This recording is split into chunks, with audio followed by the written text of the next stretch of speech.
Wakil Menteri Pemberdayaan Perempuan dan Perlindungan Anak (PPPA) Veronica Tan saat hadiri upacara HUT ke-80 RI di Istana Negara. Mantan istri Ahok tampil cantik dengan busana adat Alor. Penampilan Veronica Tan itu bisa dilihat melalui akun Instagram pribadinya @veronicatan_official, Senin, 18 Agustus 2025.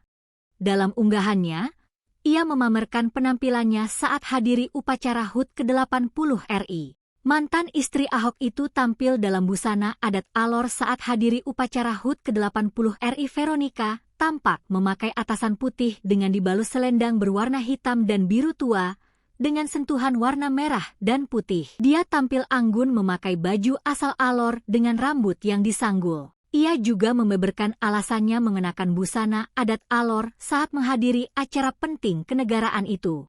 Ibu 3 orang anak itu menyinggung soal semangatnya. Veronica Tan juga mengaku ingin mempromosikan kain tenun buatan perempuan di Alor. Semangat yang luar biasa.